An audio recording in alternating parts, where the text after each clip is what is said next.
Okay.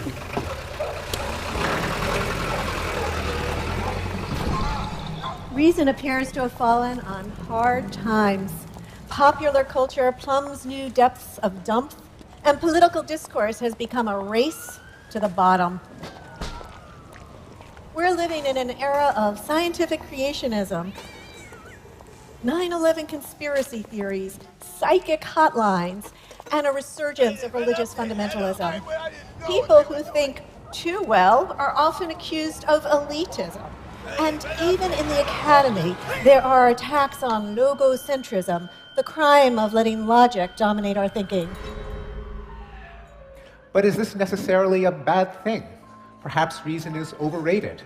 Many pundits have argued that a good heart and steadfast moral clarity are superior to the triangulations of overeducated policy wonks, like the best and brightest that dragged us into the quagmire of Vietnam. And wasn't it reason that gave us the means to despoil the planet and threaten our species with weapons of mass destruction? In this way of thinking, it's character and conscience, not cold-hearted calculation, that will save us. Besides, a human being is not a brain on a stick.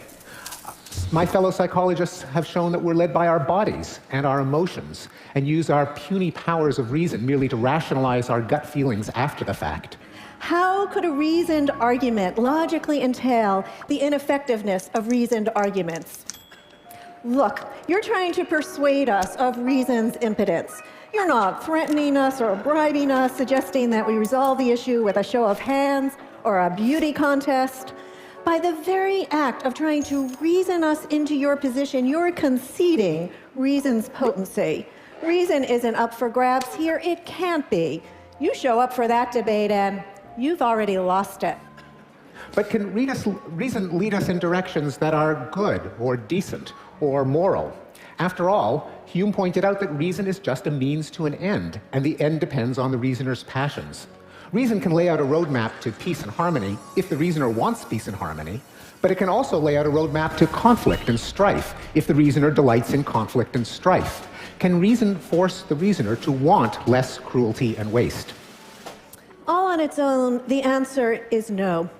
But it doesn't take much to switch it to yes. You need two conditions. The first is that reasoners all care about their own well-being. That's one of the passions that has to be present in order for reason to go to work. And it's obviously present in all of us. We all care passionately about our own well-being. The second condition is that reasoners are members of a community of reasoners who can affect one another's well-being, can exchange messages, and comprehend each other's reasoning. And that's certainly true of our gregarious and loquacious species, well endowed with the instinct for language.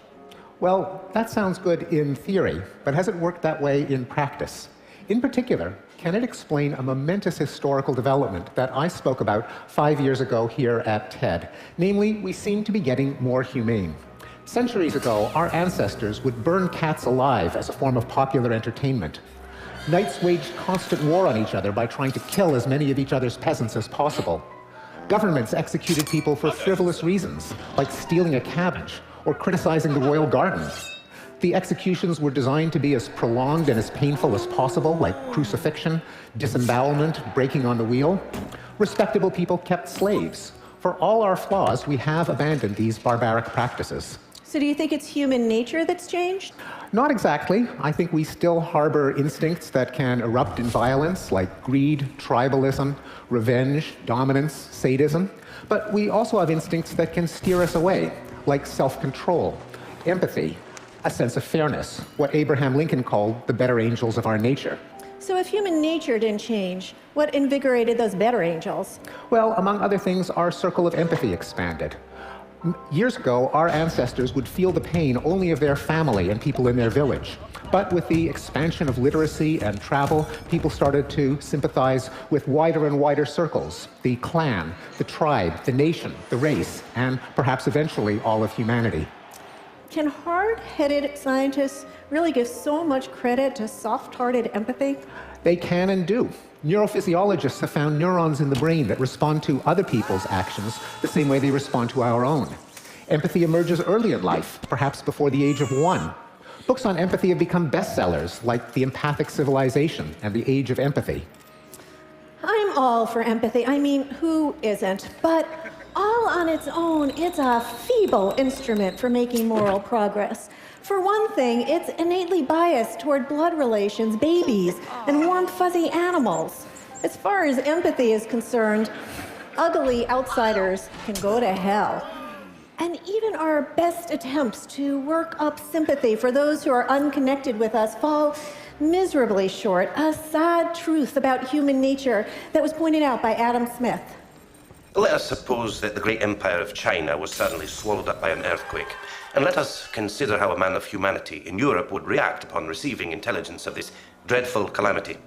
He would, I imagine, first of all, express very strongly his sorrow for the misfortune of that unhappy people. He would make many melancholy reflections upon the precariousness of human life, and when all these humane sentiments had been once fairly expressed, he would pursue his business or his pleasure with the same ease and tranquility as if no such accident had happened.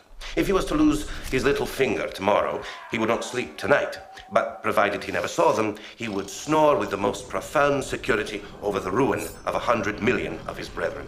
But if empathy wasn't enough to make us more humane, what else was there? Well, you didn't mention what might be one of our most effective better angels, reason. Reason has muscle. It's reason that provides the push to widen that circle of empathy. Every one of the humanitarian developments that you mentioned originated with thinkers who gave reasons for why some practice was indefensible. They demonstrated that the way people treated some particular group of others was logically inconsistent with the way they insisted on being treated themselves. Are you saying that reason can actually change people's minds? Don't people just stick with whatever conviction serves their interests or conforms to the culture that they grew up in? Here's a fascinating fact about us. Contradictions bother us, at least when we're forced to confront them, which is just another way of saying that we are susceptible to reason. And if you look at the history of moral progress, you can trace a direct pathway from reasoned arguments to changes in the way that we actually feel. Time and again, a thinker would lay out an argument as to why some practice was indefensible, irrational, inconsistent with values already held. Their essay would go viral, get translated into many languages, get debated at pubs and coffee houses, at salons and at dinner parties, and influence leaders, legislators, popular opinion.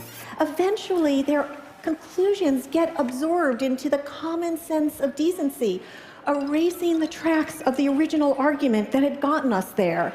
Few of us today feel any need to put forth a rigorous philosophical argument as to why slavery is wrong, or public hangings, or beating children. By now, these things just feel wrong. But just those arguments had to be made, and they were in centuries past. Are you saying that people needed a step-by-step argument to grasp why something might be a wee bit wrong with burning heretics at the stake? Oh, they did. Here's the French theologian Sebastian Castellio making the case. Calvin says that he is certain, and other sects say that they are. Who shall be judge? If the matter is certain, to whom is it so? To Calvin? But then, why does he write so many books about manifest truth? In view of the uncertainty, we must define the heretic simply as one with whom we disagree. And if then we're going to kill heretics, the logical outcome will be a war of extermination, since each is sure of himself. Or with hideous punishments like breaking on the wheel? The prohibition in our Constitution of cruel and unusual punishments was a response to a pamphlet circulated in 1764 by the Italian jurist Cesare Beccaria. As punishments become more cruel, the minds of men, which like fluids always adjust to the level of the objects that surround them, become hardened, and after 100 years of cruel punishments, breaking on the wheel causes no more fear than imprisonment previously did. For a punishment to achieve its objective, it is only necessary that the harm that it inflicts outweighs the benefit that derives from the crime. And into this calculation ought to be factored the certainty of punishment and the loss of the good that the commission of the crime would produce.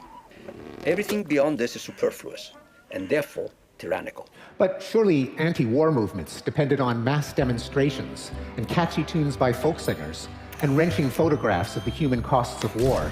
No doubt, but modern anti-war movements reach back to a long chain of thinkers who had argued as to why we ought to mobilize our emotions against war, such as the father of modernity, Erasmus.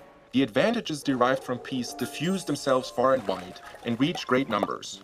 While in war, if anything turns out happily, the advantage redounds only to a few, and those unworthy of reaping it. One man's safety is owing to the destruction of another. One man's prize is derived from the plunder of another. The cause of rejoicings made by one side is to the other a cause of mourning. Whatever is unfortunate in war is severely so indeed, and whatever, on the contrary, is called good fortune is a savage and a cruel good fortune, an ungenerous happiness deriving its existence from another's woe. But everyone knows that the movement to abolish slavery depended on faith and emotion. It was a movement spearheaded by the Quakers, and it only became popular when Harriet Beecher Stowe's novel, Uncle Tom's Cabin, became a bestseller. But the ball got rolling a century before. John Locke bucked the tide of millennia that had regarded the practice as perfectly natural.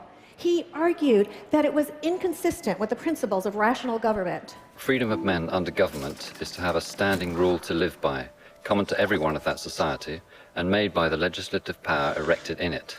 A liberty to follow my own will in all things where that rule prescribes not to be subject to the inconstant, uncertain, unknown, arbitrary will of another man, as freedom of nature is to be under no other restraint but the law of nature. Those words sound familiar. Where have I read them before? Ah, yes.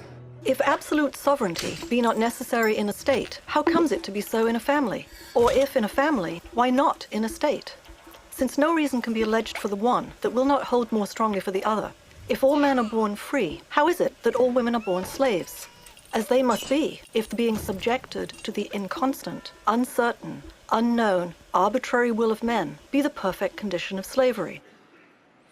That sort of co-option is all in the job description of reason.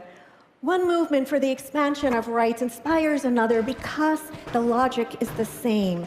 And once that's hammered home, it becomes increasingly uncomfortable to ignore the inconsistency. In the 1960s, the civil rights movement inspired the movement for women's rights, children's rights, gay rights, and even animal rights. But fully 2 centuries before, the Enlightenment thinker Jeremy Bentham had exposed the indefensibility of customary practices such as the cruelty to animals.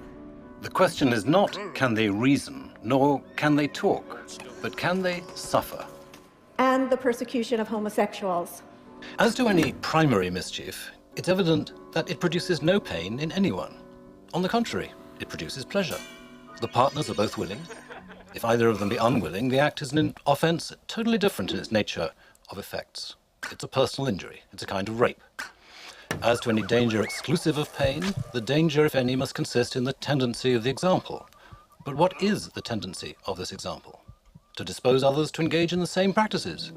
But this practice produces not pain of any kind to anyone. Still, in every case, it took at least a century for the arguments of these great thinkers to trickle down and infiltrate the population as a whole. Kind of makes you wonder about our own time. Are there practices that we engage in where the arguments against them are there for all to see, but nonetheless we persist in them? When our great-grandchildren look back at us, will they be as appalled by some of our practices as we are by our slave-owning, heretic-burning, wife-beating, gay-bashing ancestors? I'm sure everyone here can think of an example. I opt for the mistreatment of animals in factory farms. The imprisonment of nonviolent drug offenders and the toleration of rape in our nation's prisons. Scrimping on donations to life-saving charities in the developing world. The possession of nuclear weapons. The appeal to religion to justify the otherwise unjustifiable, such as the ban on contraception. What about religious faith in general? I'm not holding my breath. Still, I have become convinced that reason is the better angel that deserves the greatest credit for the moral progress our species has enjoyed and that holds out the greatest hope for continuing moral progress in the future. And if, our friends, you detect a flaw in this argument, just remember, you'll be depending on reason to point it out. Thank you. Thank you. Thanks very much. Thank you.